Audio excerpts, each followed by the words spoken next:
go. In five, four, three, two, one. Yo, yo, yo, welcome back to another episode of Steer the Ship Podcast Sports Edition NFL Week 3 Recap. What's up, guys? Good morning. I'm up on this early Tuesday morning and stuff like that. But before we hop up in here real quick, I want y'all to like and subscribe to us on any listening platform that you may be able to listen to podcasts. You know what I'm saying? We'll be on Spotify, Apple, iHeartRadio. You know what I'm saying? We're pretty much everywhere. Just type our name out. Should have a link for you guys real soon. Just a busy guy. Gotta take care of everything so it can make it easier for you guys to navigate through. But anyways, we're gonna talk about week 3 of the NFL season. Week 3 was a kind of crazy week. My parlays did not hit at all. But you know what? We got a couple more weeks. It's a long season. So, we are still on that hunt for the perfect parlay. But we're going to do a recap of some of the games, you know what I'm saying? Because you got to have strategy. You got to have the stuff that you need to know to move forward in this season if you want to hit on your betting.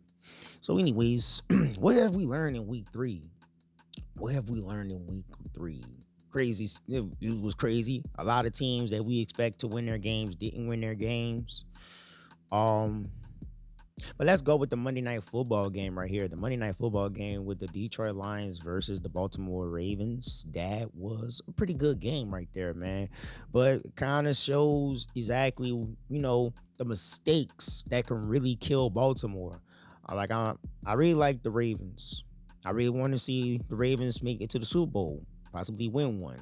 I'm not a Ravens fan, but I like the Ravens. But by just looking at what I've seen last night, man, the mistakes are always costly. I think Lamar Jackson got sacked like 7 times. The fumble by Derrick Henry, and Derrick Henry don't really fumble like talk about, man. He did that. This was like twice this year. So I know it was devastating for him and everything. But that's the one thing that's going to keep the Baltimore Ravens from getting to that next plateau. And it's mistakes. And it wouldn't just be on Lamar Jackson. It's normally with key players. You know what I'm saying? With the mistakes. And the only way for the Baltimore Ravens to overcome all that stuff is that they pretty much have to clean up those mistakes. And really, those mistakes turns into turnovers. You know what I'm saying? They need to stop. Well, they're going to have to try to figure this out. Sometimes this is like, these type of problems is like you have to stand in the mirror and look at yourself and answer questions that only you can answer. So Baltimore is going to have to figure that one out.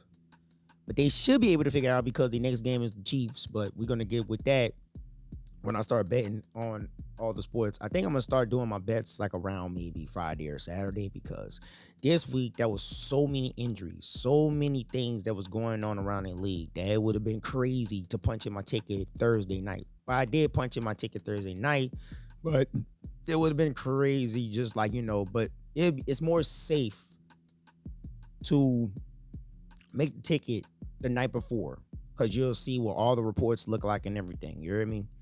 So being with that game for Monday night, I'm starting to ask, man, who are the best teams right now in each division, in each like conference? AFC, obviously, you got the Buffalo Bills looking like they are a number 1 right there, favorite to like just go for a perfect season. If you really look at the Bills, if you look at the Bills record, not record, I mean their schedule heading on out to the 18th week. Like they could go undefeated. So number 1 right now is Buffalo in the AFC. And the NFC right now is looking like it can be a tie between the Eagles or the Lions. But based on the record, Eagles. Based on the strength of what I seen from last night, Lions. But overall, Eagles. Because yesterday's victory that they had with the LA Rams, that showed you second half adjustments. I mean, the first half, they was rushing a lot. They was really trying to rely on the ground game against the Rams. But realizing like, yo, man, this might have to go into a shootout. Well, not really a shootout, but you got to catch up with Matt Stafford right now because they're up on the TDs. So when the second half came through, now Jalen Hurts is out there slinging the ball in the air. Now you have productivity from AJ Brown. I know you. I know, like, fantasy owners of AJ Brown was happy, was happy set on Sunday. They were really happy because I was like, wow, look at AJ Brown catching catches. Like, wow. So that was a good adjustment. Coaching, playing, special teams, offense, defense, all of it was good. So in the NFC, the Eagles are by far the best team right now. But all the hype teams, let's see the overhyped teams, the teams that we hyped and we got to this point, and now we're like, okay, I think the hype is all over. The Cowboys. There was hype on the Cowboys, especially coming from that game that they had a shootout with the New York Giants. And it's whatever, man. That just let me see. Now we see the Cowboys for who they are, which is a trash defense. That defense is trash. You let Caleb Williams get 4 touchdowns on you. No interceptions. He ain't throw an interception that game. I mean, if you compare his stats, his attempts and his completions compared to Dak Prescott's, it's like, huh? Like, for real, man. It's like, whoa. And CeeDee Lamb going down. It's like, who's going to step up? You're going to have George Pickens on the sideline just crashing out? What you going to do, man? I mean, like, what the hell is going on with Dallas? Dallas was overhyped. They ain't, no, very overhyped. You feel me? So that's an overhyped team. Another overhyped team is the Chiefs. The Chiefs are overhyped too, because you struggle with the same team that the Cowboys struggle with, which made me start thinking about with the Giants. The Giants are not a bad defense team. They don't have a bad defense. It's just their problem is Russell Wilson. He's the problem. It's obviously he's the problem. It's like, man, sit him, because towards the end of that game with the Chiefs, it's like, whoa, like what you doing, bro? He don't want to. I don't know. I can't say he don't want to play no more, but man, you not doing much, bro. It's like, bro, I don't know. He's gonna get that head coach. Beheaded. Just saying, he gonna get him fired. So the Chiefs are kind of overrated on this one because it's like Patrick Mahomes is out there trying to make the magic happen, like how we've always seen and what we're always accustomed to. But now it's like he really don't even have a supporting cast out there. They gotta, like, I feel like they have to, like, go and give themselves those type of speeches that you see being made in movies to hype up the team to go out there and dominate the second half and shit. Yeah, that's where they at right now. They're not that. They're not the dominant Chiefs that we've once known. So yeah.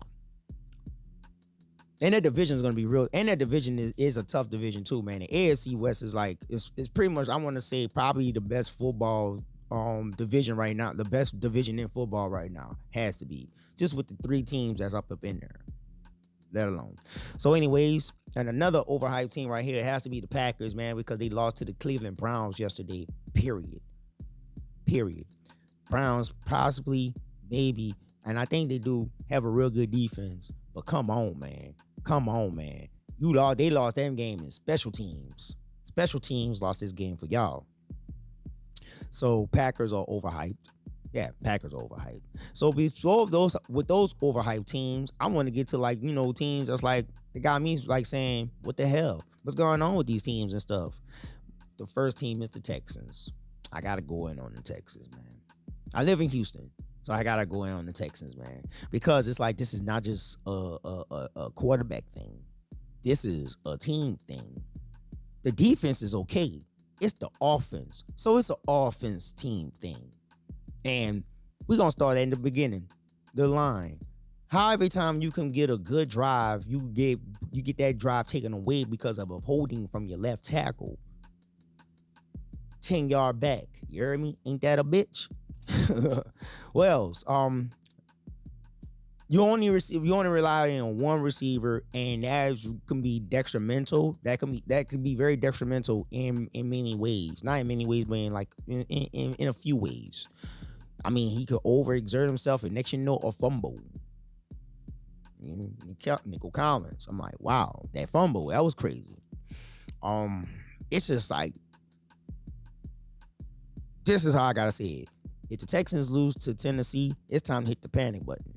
Period. It's time to hit the panic button. But that's all I got for y'all right now on that one. The Atlanta Falcons getting shut out by my Panthers. Fucking right.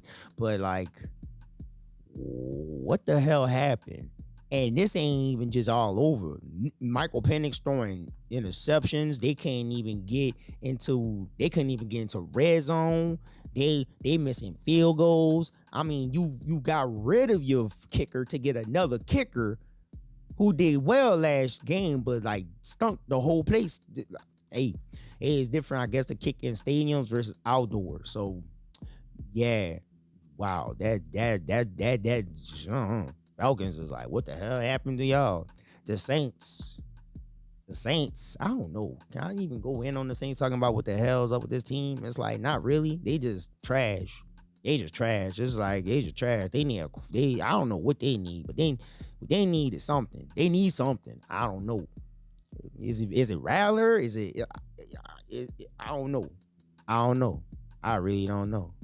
That's almost like the Texans when the Texans, not only do they O-line, they don't even have a running back core no more. I mean, y'all got Joe Mixon, but he's on IR. You got Nick Chubb, but he's not really being that productive. It's like, what the hell is going on with you guys? Like, really, what's going on? But that was for them. And then we're gonna have with the Cardinals. How the hell the Cardinals lose that game like that to San Francisco? San Francisco is banged up and shit. And Mac Jones is Mac Jones. We keep forgetting about this guy. So San Francisco is making it work, man. They banged up. They the most hurt team in the NFL, and they making it work. They making it work. That's just unrelentless coaching right there. That's an unrelentless culture right there. Gotta give you a hat. You gotta tip your hat out to the 49ers, how they handling this season right now. I'm like, damn, man, y'all, they banged up and they just had like how many? I think this their first division game, or they had a couple division games. I think they already had like maybe two or maybe. It's crazy because that means they're neck to neck with the Seahawks. And if it comes to wins, so those are my what the fuck type of teams right there. Oh yeah, and the New York Giants is also a what the fuck team. I kind of went back on them, but you already know about that, man. The Bo is probably on the hot seat right now. He has to make a decision. You either ride with Russell Wilson or you let Dart in there. You let Dart in there. He has to make a decision. He has to make that decision like this week. It's getting hectic out there for him. And then the performances that I was impressed with right here, obviously the Panthers over the Falcons. That was a good team win. Like, that was a good team win, offensive and defensively. I'm not gonna say special teams because of the muff punts, but the Panthers will have it. But this game was whatever. They're gonna have another test with New England. Like New England and them, they're kind of even Steven. So we'll see what they're all about. The Bears doing a real number on the Cowboys. I was telling people, man, Bears put belt to ass right there, boy. I was proud of them. I was actually proud of them because I think this is what Ben Johnson wanted. This was the type of shit Ben Johnson was. I mean, man, you gotta admit, man, Ben Johnson, he runs a tight shift over there too, bro. He runs a tight shift. Like, we doing good, but we can be better. I'm like, wow, man, talk about tough love parent.